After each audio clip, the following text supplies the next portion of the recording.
എല്ലാവർക്കും നമസ്കാരം.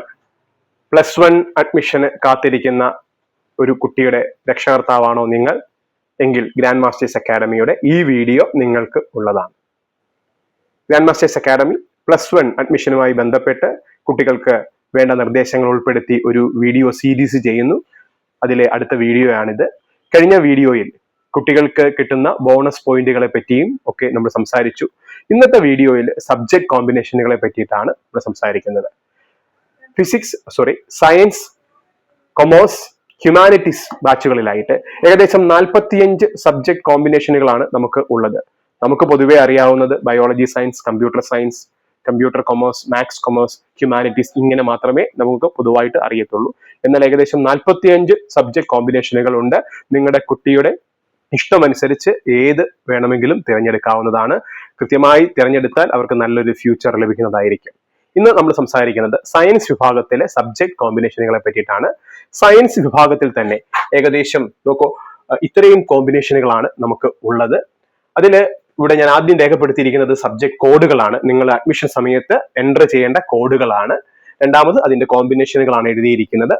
മൂന്നാമത് ആ വിഷയങ്ങൾ നിങ്ങൾ തിരഞ്ഞെടുക്കുമ്പോൾ നിങ്ങൾക്ക് കിട്ടിയ SSLC മാർക്കിലെ ഏതൊക്കെ മാർക്കുകളാണ്, ഏതൊക്കെ വിഷയത്തിന്റെ മാർക്കുകളാണ് പരിഗണിക്കുന്നത്, അതിന്റെ വെയിറ്റേജിനായിട്ട് പരിഗണിക്കുന്നത് എന്നാണ്. 01 ഫിസിക്സ്, കെമിസ്ട്രി, ബയോളജി, മാത്തമാറ്റിക്സ്. നമുക്ക് പൊതുവെ എല്ലാവർക്കും അറിയാവുന്ന പോലെ ബയോളജി സയൻസ് ആണത്. രണ്ടാമത് 02 physics, chemistry, biology and home science. നിങ്ങൾക്ക് മാത്തമാറ്റിക്സ് ടഫ് ആയിട്ടുള്ള ഒരാളാണ്, പഠിക്കാൻ ബുദ്ധിമുട്ടുള്ള ഒരാളാണ് എങ്കിൽ നിങ്ങൾക്ക് ഹോം സയൻസ് ചൂസ് ചെയ്യാവുന്നതാണ്. 03 physics, chemistry, home science and mathematics. Home science and mathematics. നിങ്ങൾക്ക് ബയോളജി ബുദ്ധിമുട്ടുള്ള ആളാണ് എങ്കിൽ നിങ്ങൾക്ക് ആ കോമ്പിനേഷൻ സ്വീകരിക്കാം. ഈ 3 കോഡുകൾക്കും അല്ലെങ്കിൽ ഈ 3 കോമ്പിനേഷനുകൾക്കും പരിഗണിക്കുന്നത് നിങ്ങളുടെ SSLC സർട്ടിഫിക്കറ്റിലെ മാർക്ക് ലിസ്റ്റിലെ ഫിസിക്സിന്റെയും കെമിസ്ട്രിയുടെയും മാത്സിന്റെയും ബയോളജിയുടെയും ഗ്രേഡുകൾ അവർ പരിഗണിക്കും. അത് മികച്ച ഗ്രേഡുകളാണെങ്കിൽ നിങ്ങൾക്ക് പെട്ടെന്ന് തന്നെ അഡ്മിഷൻ കിട്ടാനുള്ള സാധ്യത ഉണ്ട്. 04 physics, chemistry, geology and mathematics ആണ്. Physics, chemistry, geology and mathematics. And 05 physics, chemistry, maths and computer science. ഇത് നമുക്ക് എല്ലാവർക്കും പരിചിതമാണ്, ഈ കമ്പ്യൂട്ടർ സയൻസിന്റെ combination. Then 06 physics, chemistry, mathematics and electronics ആണ്. ഒരു പുതിയ ഇതാണ് ഇലക്ട്രോണിക്സ്. പലർക്കും ഇതിനെ പറ്റിയിട്ട് വലിയ ധാരണയില്ല. 07 physics, chemistry, computer science and geology. അത് ഒരു പുതിയ അറിവാണ്. 08 physics, chemistry, maths and statistics. അതും ഒരു പുതിയ അറിവാണ്. ഈ കോമ്പിനേഷനുകൾ നിങ്ങൾക്ക് സ്വീകരിക്കാവുന്നതാണ്.